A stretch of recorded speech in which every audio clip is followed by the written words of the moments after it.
ahandi turaza kujya tuhavuga. Ubutumwa bwiza ko bwanditswe na Yohana bice 21, turasoma duhereye ku murongo wa mbere tugeze ku murongo wa 8. Kadusome mu izina rya Yesu. Ubanze muhashake dusome, niho honyine ndi busome. Imumba Bibiliya namwe murabumba kugira ngo tuze kuganira. Yohana 21 duhere ku murongo wa mbere.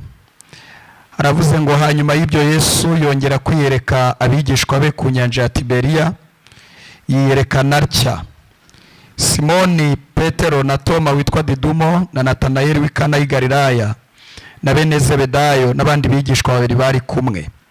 Nuko Simoni Petero arababwira ati ngiye kuroba.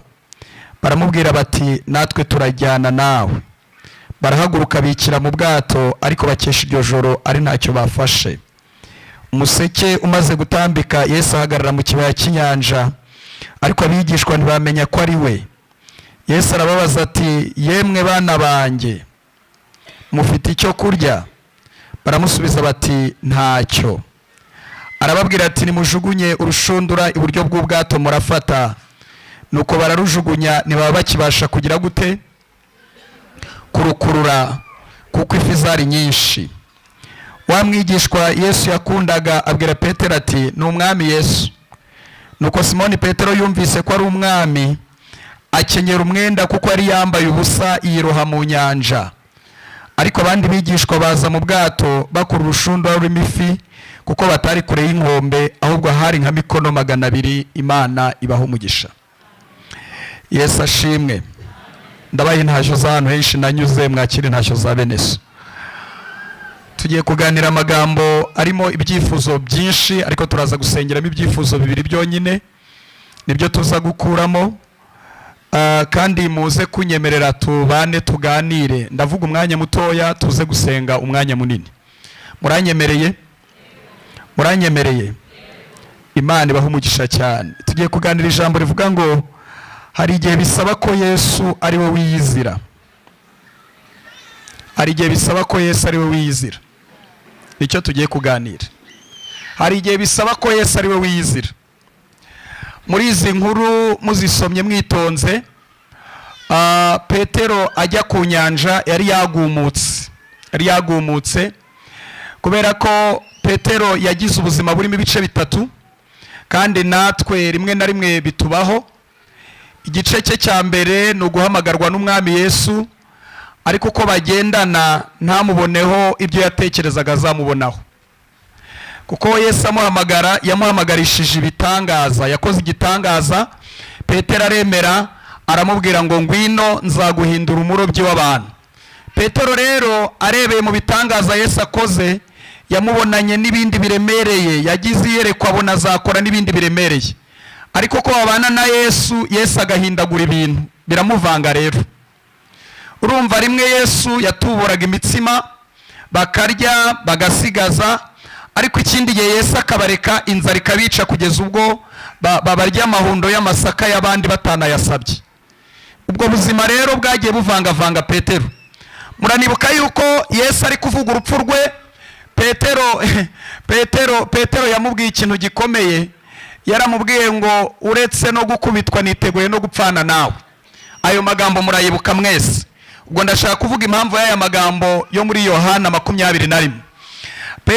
Petero biramuvanga kugeza ubwo yihakanye umwami Yesu, ndetse babaho mu buzima bukomeye bugoye. Munibuke yuko ari we wamubaje n'ikibazo, aramubwira ngo ko twasize ibyacu tukagukurikira uzaduhemba iki? Yaragize impungenge z'ukuntu Yesu ari guhindagura ibintu. Buriya Yesu yanteye ubwoba, amaze iminsi mwigaho ibintu. Niwe mugabo, murabona iyi migi yose turi kubaka, ubu bwenge n'ubuhanga, ubumenyi bwose, byose bibitse muri Kristo Yesu. Agenda bihishurira abantu. Ariko yarinze apfa ari homeless, atagira inzu muri kapitali Yerusalemu. Muriho muranyumva? Ikindi cya kabiri, munyumve neza, ari mu bantu bakunzwe cyane, arakundwa. Abapopulari ko bagize n'igihe baranamwanga, ariko yagiraga abantu benshi bamukunda. Ngira ngo ibyo ngibyo murabyibuka. Petero rero amaze kumubaza ngo uzaduhemba iki, Yesu yahise amubwira amagambo yihuse.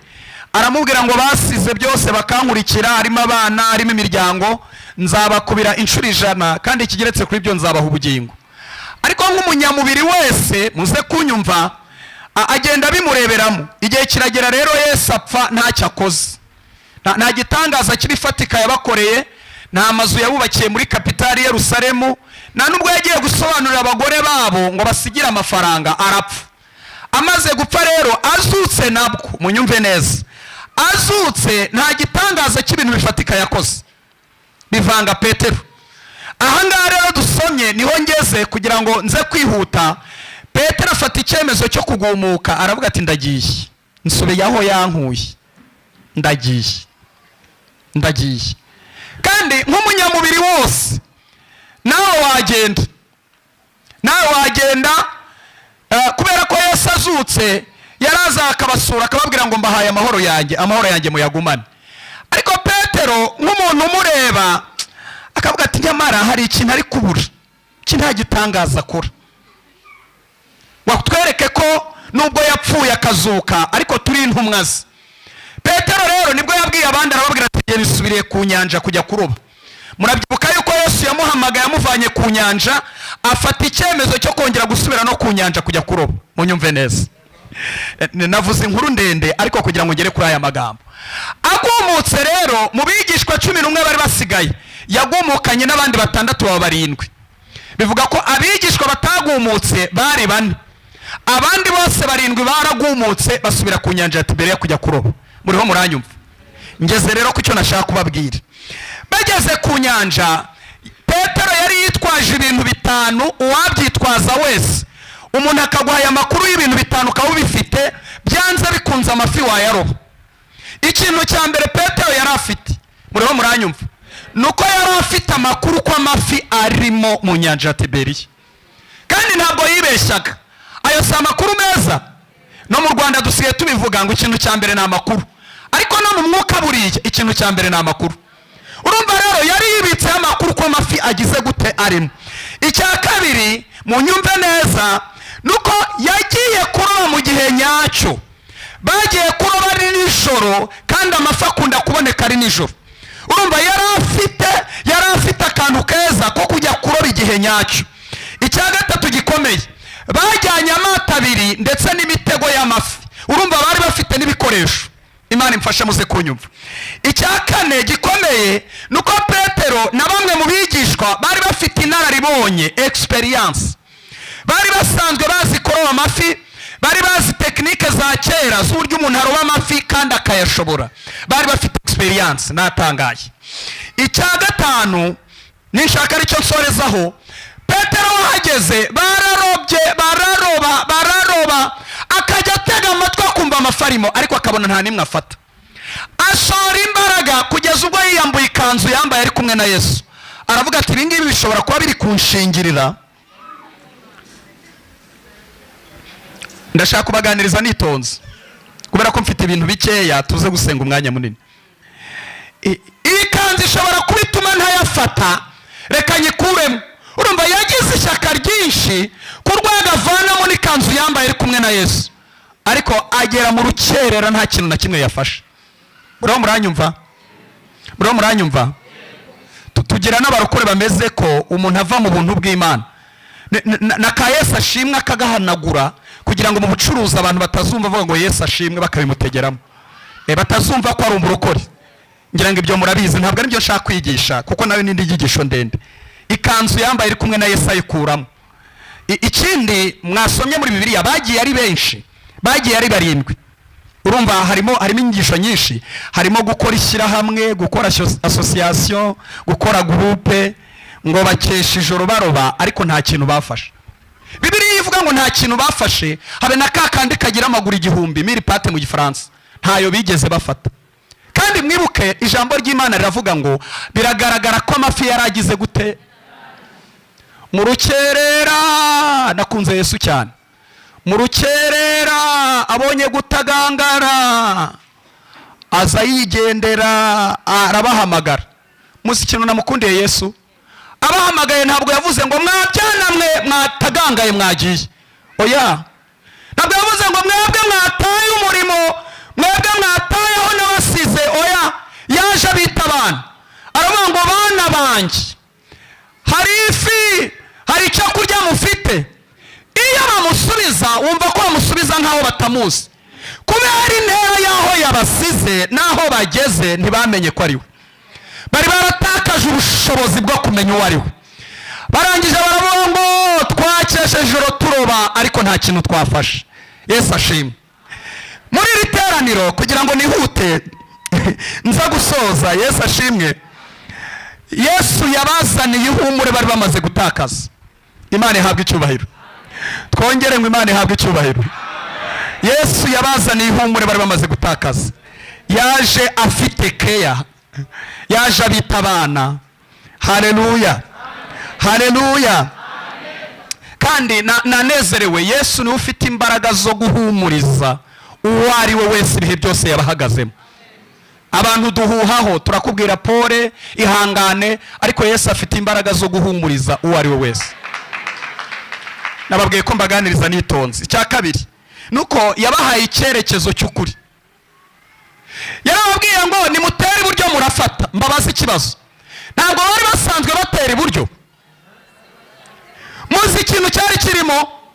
amafi yari afite kode. mu yandi magambo, nta mbaraga z'ubuhanga, nta mbaraga za experience, nta bikoresho byari kuyaroba ba Petero bari gukoresha, kuko yari afite kode. murambaza ngo iyi kode yinjiyemo ryari? yinjiyemo umunsi umwami Yesu ababwira ngo mbahindure abarobyi b'abantu. mu bintu nakundiye Yesu, navuga amagambo menshi, avuga inshamake, ibijyana n'inshamake, uvuga ngo mbahindure abarobyi b'abantu. amafi yarabyumvise avuga ati very good, ubahinduye abarobyi, nibagaruka mutari kumwe ntituzemera.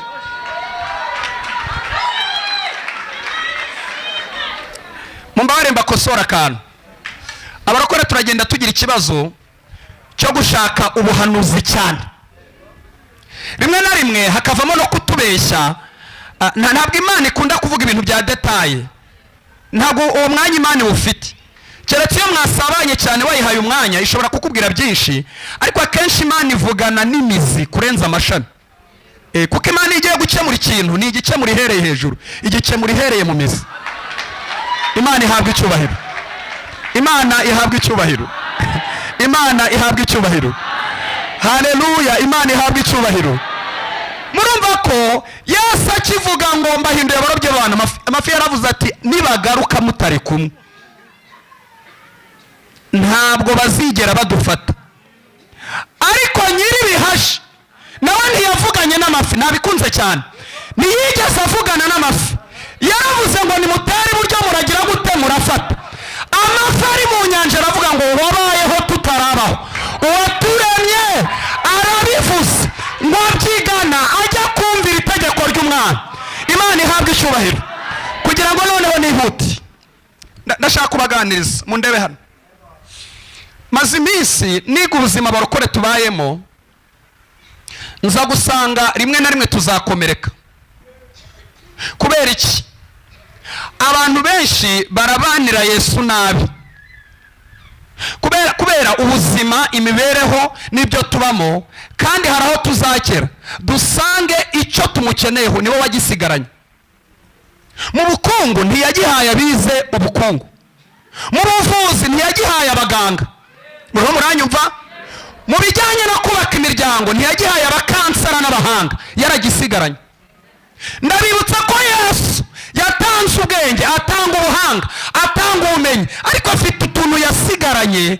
aderese y'udukeneye niwe ajya kureba. hari ibintu bitazakemurwa n'uburanga, muriho muranyumva? bitakemurwa n'uko umuntu afite mu nda zeru, afite na hips, jamais. aderese iri kwa Yesu. hari ibintu mu ngo bitazakemurwa n'uko wambarira umugabo neza, nubwo waseka kuva kuwa mbere kugeza ku cyumweru, utwo tuntu ugasanga Yesu yaradusigaranye. reka mbaho urugero rutoya kuri jyewe, ntabwo ntanga ubuhamya cyane keretse iyo nafashijwe. Yesu ashimwe. mfite umwana mukuru twigeze kumusengera arira, kandi nta kintu twakoze na mama we. wenda ngiye nubwo nabayeho ubuzima bukomeye, ariko mama we yabayeho ubuzima bworoshye. urumva iwanjye haba ubutesi buvanze n'ubukomeye, byose birahari. amubwira be ceceka, akajya arira. Kandi murabizi ko abana bo mu mujyi barira muri Tinoro kubera kurya gorirosi no kunywa yawurute. Akarira byagera nka saa saba ukumva ararize, kandi rimwe na rimwe rwo nkigera mu rugo kavuza induru. Ndangije dukoresha ibyo dushoboye byose, dusomana bya bindi mwita ngo ni amatips kuri internet. Ni ibiki nakoresha ngo ndere umwana ugere muri iki kigero muhoze ye gukomeza arira. Turabisoma turabikora, byanga gukora, biranga pe. Nihi nahantu gatoya mbaza umwami Yesu, niyi tekinike ntiwayiduhaye nk'ababyeyi, warayisigaranye, wankopeje gato aya marira y'umwana agahagarara. Ko no kumuvuza twe twaramuvuje tubura indwara, ariko akajya arira, akarira muri Tinoro gusa, kandi nta baritoni nta ruto nta soprano, ni Tinoro gusa. Noneho nihinnye gato, umwami Yesu yankopeje akantu nari nsanzwe nzi, ariko akankopeza mu buryo bukora. Arambwira ngo wowe nubyuka ujye mbere y'icyumba cye, naba gisohoka umubwira ngo mwana wanjye ndagukunda, birahita bikira, ntazongera kurira. Nako ngako kabikoze. Narabimubwiye umwana ahita akira, n'uyu munsi ntabwo ajya arira. Hari igihe turwana tukarwanisha ibitari byo, hari igihe tumarana tukamaranisha ibitari byo, nyamara wakwitegereza ugasanga hari utuntu Yesu yasigaranye. Turahari. Buriya yaguhaye uburanga bwonyine, ariko utundi yaradusigaranye. Muranyumvise? Bwira mwene so ngo bana nawe nkuzamukenera ejo. Ejo bundi nabajije abakristo kandi nari mbabaye, ndababaza ngo ni gute umuntu ufite masters wize muri Australia atwara inda. Yarize uburyo birinda inda, uburyo bayirwanya, ariko agatwara inda. Hari igihe ubuzima buba burimo rwangendanye. Ni gute umuntu ufite doctora wigisha abandi kutanywa itabi yicwa n'itabi? Biramvanga, sindabisobanukirwa.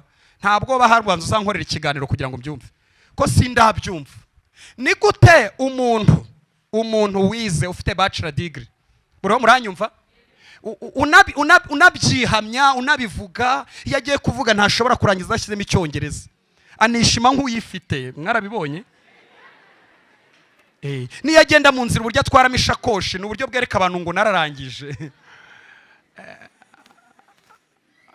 Ananiranwa n'umugabo, kandi mwakumva ibintu bapfuye ukumva n'utuntu duto, ngo ntago yampaye kweya, ngo niyankunze, ngo ngiye gushaka amahirwe ya kabiri. Ntago ndabyumva, hari ibintu ntarumva.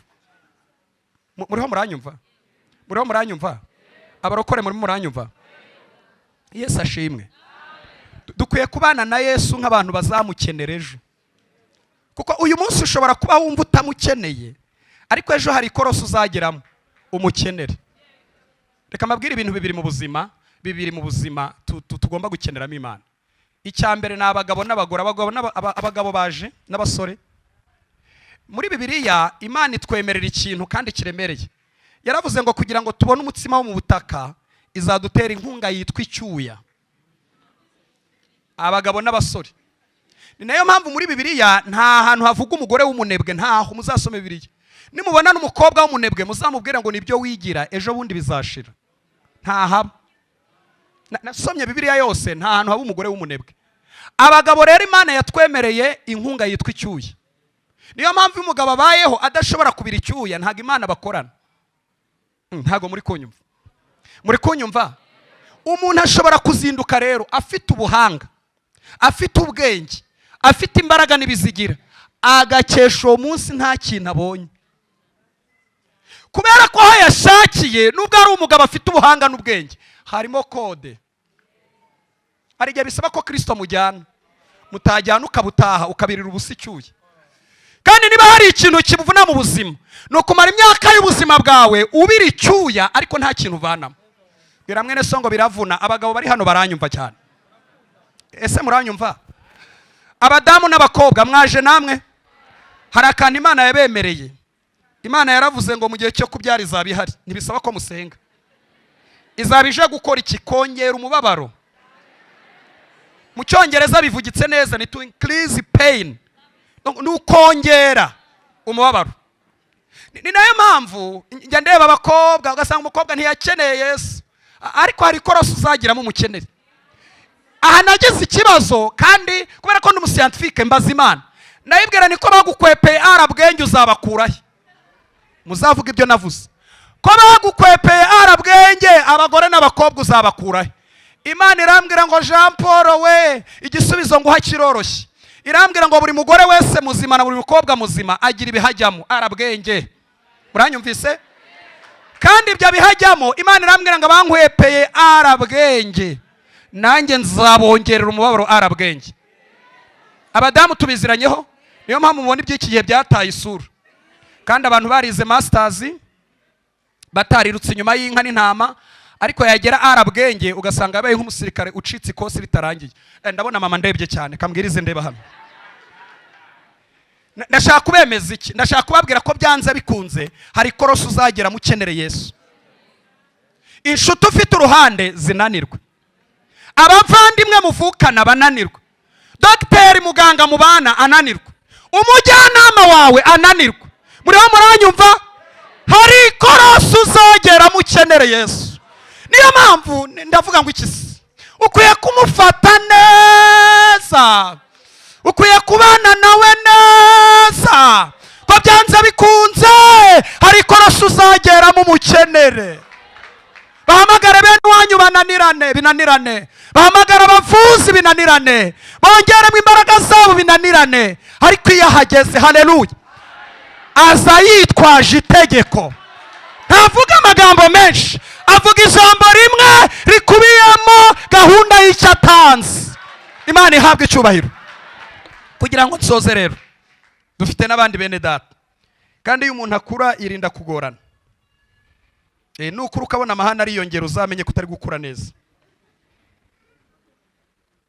Ndashaka kubamenyesha ibintu bigera muri 5, ndabivuga nihuse. Icyambere, mundebe hano, ndumashaka kubabwira Yesu muri zimpera z'umwaka, kandi Imana ishimwe ko ari we turimo turavuga. Ndashaka kubabwira ko Yesu niwe ugira titre yitwa Alpha akaba na Omega. Mu byahishuwe igice cya mbere umurongo wa 8, niwe Alpha akaba na Omega. Ndashaka murebane ubibwire mwene so muri kumwe, niwe Alpha akaba na Omega. Kandi ubu nasoza jewe. Kuba Alpha akaba na Omega bisobanuye iki? Bisobanuye ko afite imbaraga zo gutangiza ikintu, kandi icyo yatangije nta mbaraga zagihagarika. Kuba Omega bivuze ko afite imbaraga zo kurangiza ikintu, kandi icyo yarangije nta mbaraga zagitangiza. Haleluya. Mwabyumvishe?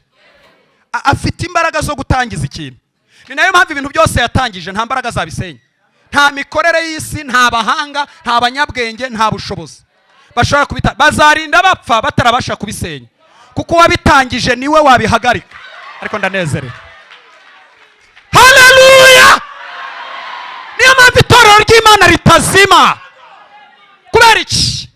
Muri uko gutangiza ibintu, muriho murabyumva no kubirangiza, atangamo akantu kitwa guhera keya itorero ry'Imana imbere y'umwanzi. Ni wowe wenyine ubifite. Uba ari kuduhera keya imbere y'abadayimoni.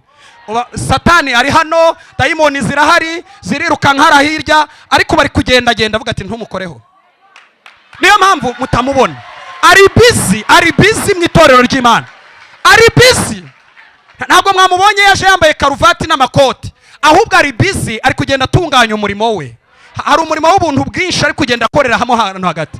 Niyo mpamvu abadayimoni batatuniga, niyo mpamvu imbaraga zitazusanga mu rusengero, niyo mpamvu ntabwo wabisenya ahubwo upfa mbere yabyo. Ababigerageje bose gushaka gusenya ibyo yatangije bapfuye mbere yabyo. N'uyu munsi umuriro w'ubuntu uracyaka, kandi ntuzazimwa n'icyo ari cyo cyose, kuko niwe Alpha akaba na Omega. Reka naye kuvuga ibyo mu buzima busanzwe kugira ngo nihute. Haleluya. Haleluya. Icya kabiri muvuge ngo cyarakunejeje. Uwananiye abantu iyo ahuye na Yesu ntamucika. Uwananiye abantu iyo ahuye na Yesu, namwe yarabafashe kandi mwari mwarabaye makoboyi mwarananiranye, ntiwamucika. Ubwenge bwose, ubuhanga bwose, uko bawiyumva ntiwamucika. Muriho muranyumva? Hari igihe umuntu ananirana bagakubita, bagajyana mu nzererezi, ariko we ntahondagura, ni umutima gusa, araza akagufata agira ati ngwino tugende, ni umutima afata. Ngwino mwene da, yifatira umutima akagura ati ngwino twigendere. Yagera hano ukaza uhengamye akajya kwanduza ubu Yesu, ugatangira utazi gusenga, ubwo arimo arakwanduza, ugenda ubimenya gake. Ugatangira utazi kubyina ikorasi neza, uhengamye umeze ujya kubwira ati hengure se, kwihengura. Waza warabyibushye cyane kubera urumogi n'igikoma, akabanza akakunanura kuko ntashobora kubakira ku buhamya bw'ibyaha, arabanza akabumaramo. Yarangiza kubumaramo agatangira kubaka ubuhamya bwo gukiranuka. Muramwumva uyu mugabo ukuntu ari umugabo mwiza, uwananiye abantu, Imana iguha umugisha. Uwananiye abantu nta mucika. Icya kabiri cyanteye ubwoba, uzi ko umuntu ashobora guhakana imbere y'abantu ariko yahura na Yesu akamwemeza. Mu byakozwe n'intumwa 9 uhereye kuri 3 kugeza kuri 4, ni umugabo witwa Paulo. Paulo mushobora ko mutamuzi. Paulo, reka mabwire nk'ibintu nka 4 kuri Paulo. Yari umwana wavukiye Taruso mu mujyi. Urumva ni umwana wo mu mujyi. Burya n'ingero atanga zihabanye n'iza Yesu. Yesu atanga ingero zo mu cyaro. Mwarabyumvise? Kuko Yesu atanga ingero umubibyi yasohoye imbuto, barabarabara, hari igiti cy'umutini. Ariko Paulo we atanga ingero zazi ndasiganwa ariko sinkutazi yonge. Urumva yajyaga muri Nayitirani na bya bindi byo kumanywa.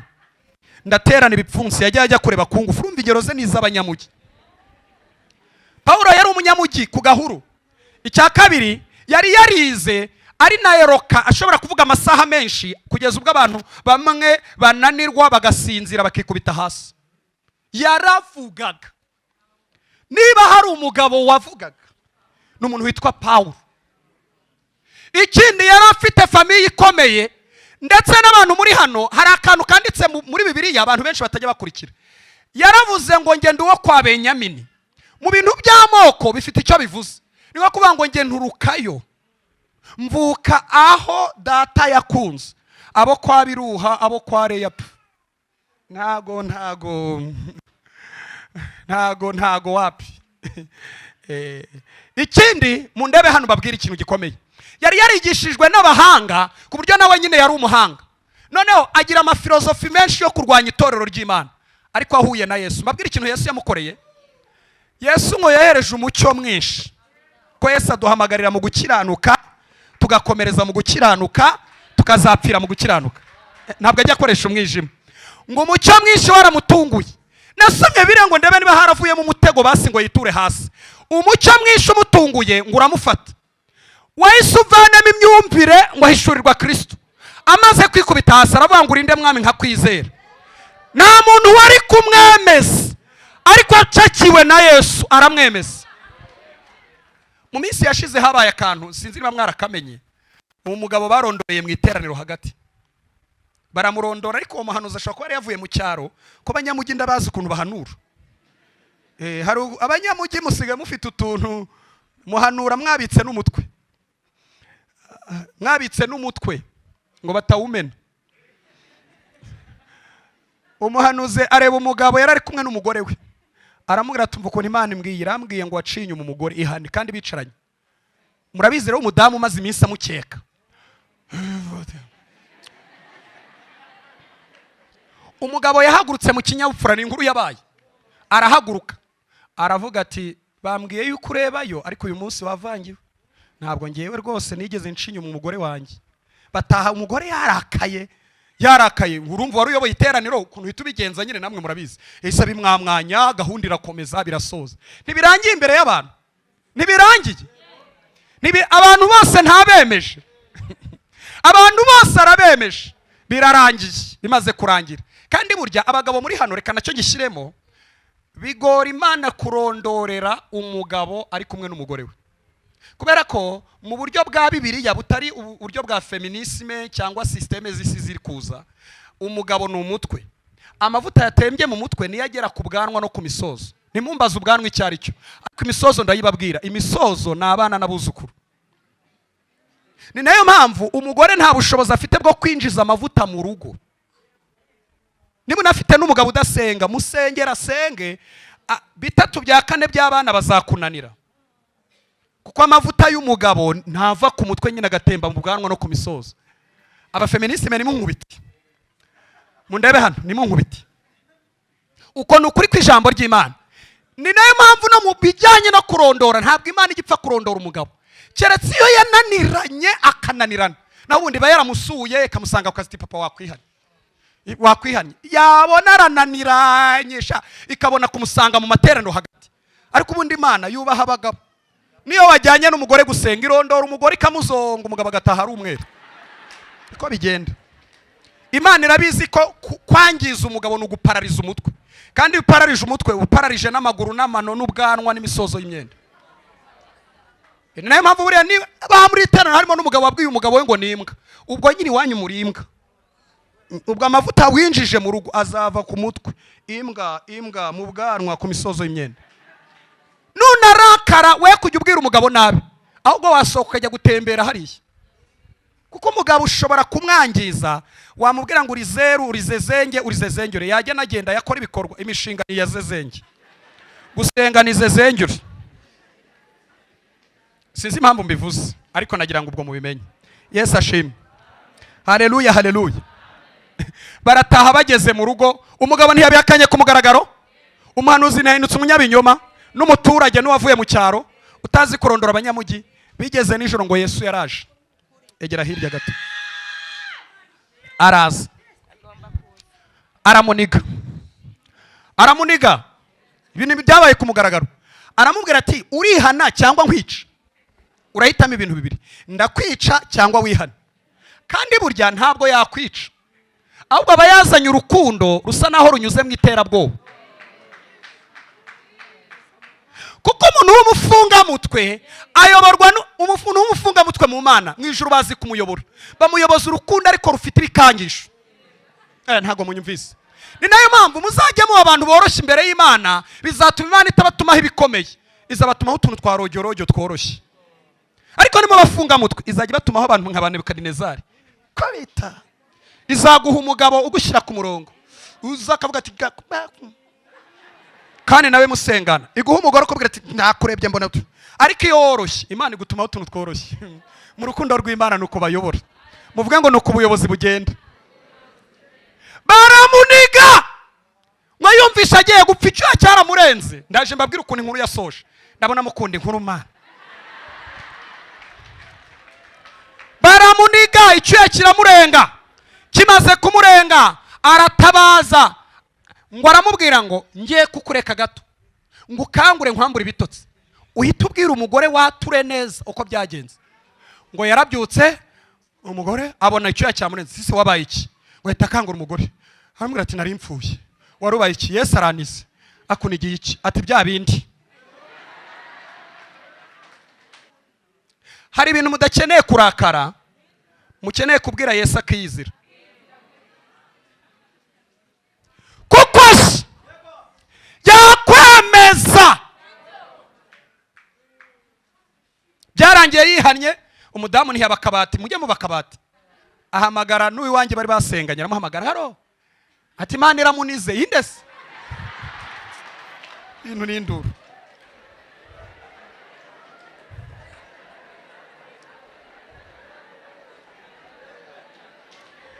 Yesu ashimwe. Haleluya. Muri covid nashatse kugerageza ibintu mu ndebe. Muri covid murabyibuka ko hari umuhanuzi wahanuye ngo icya 10 n'amaturo si ngombwa. Murabyibuka harabwenge? Ubwo abatabyibuka nyine ubwo inkuru nibareba. Nanjye naravuze ntariko nzahora mu bupene, reka mbigerageze ndebe ko nanjye ntakirye. Sinahembwaga menshi, ariko icyo gihe narahembwaga muri covid. Fata icya 10 kwezi kumwe ndariye. Muzi ibintu Yesu yankoreye? Yansuye rimwe, aransura arangenderera, ndota bamanitse urutonde rw'abantu batanze icya 10 mu isi yose n'abataragitanze. Arambwira ngo ninjye kwishaka. Nishatse amasaha 6. Ndagenda nishaka mu bagitanze, reba isi yose. Kandi uri gusoma ruhize, hari n'ibizina byangoraga byanditse mu mazina ntazi. Ndishaka ndibura, numva nabashye. Arambwira ati jya kwireba rero mu bataragitanze. Ndagenda ndishaka, byarihutaga ko ahambere nakoresha amasaha 3, narayebaza neza nkangutse mu nzozi. Ahandi nkoresha amasaha 3 aba amasaha 6. Ndishaka mu bataragitanze, kandi icyo gihe nta mushumba wari kumpugura. Mbese nari nayobye, kandi buri umuntu wisinzirije atandukanye n'umuntu wasinziriye. Ubu hano hari abantu bagiye bunguka udukoryo bakagukuntu, ariko Yesu arakwemeza, arakwemeza, arakwemeza, arakwemeza, arakwemeza. ndangije kwishaka mu bataragitanze naho ndibura. Muvuge ngo wabaye uti? Naramwaye agahinda karanyica, mbara imyaka yose maze agahinda kamaze kunyica. Mbabwira icyambayeho, ngiye kubona mbona ntabwo namubonye. Urumva Yesu hari ukuntu atakwiyereka mu maso. Mbona arambwiye ngo ngiye kukwandika mu bagitanze, ni amahirwe yanyu muhawe niwongera. Yanyanditse, arangije kwandika izina ryanjye.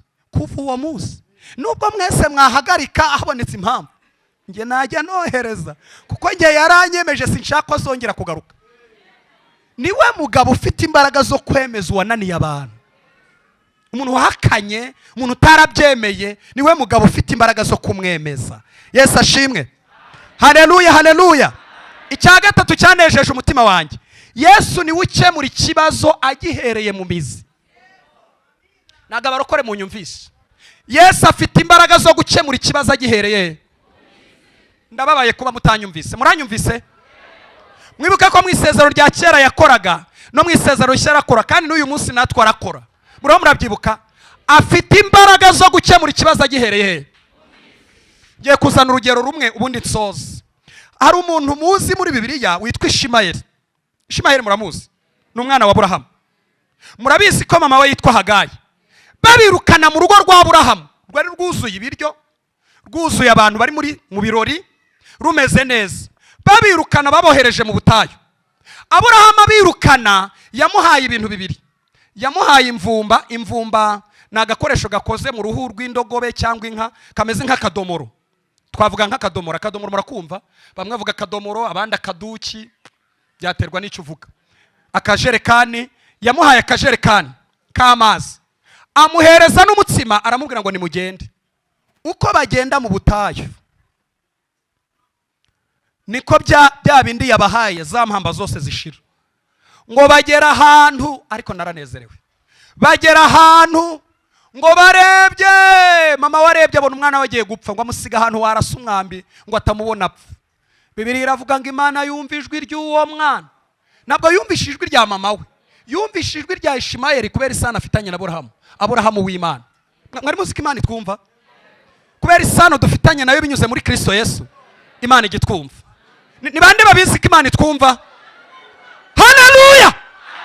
Ngo Imana yumva ijwi ry'uwo mwana, ariko igiye gukemura ikibazo. Kandi mwibuka ko ari marayika w'Uwiteka, ni marayika w'Imana wagikemuye, ari we Yesu Kristo. Ntabwo yagikemuye nka Aburahamu. Nimunasenga uzabibwira Imana. Nusengera ikintu kikamara igihe kinini, uzabwira Yesu ngo uzakinkemurira ugihereye mu mizi. Ndababwira uburyo akemura ikibazo agihereye mu mizi. Ntabwo yamuhaye akajerekani k'amazi, ntiyamuhaye umutsima.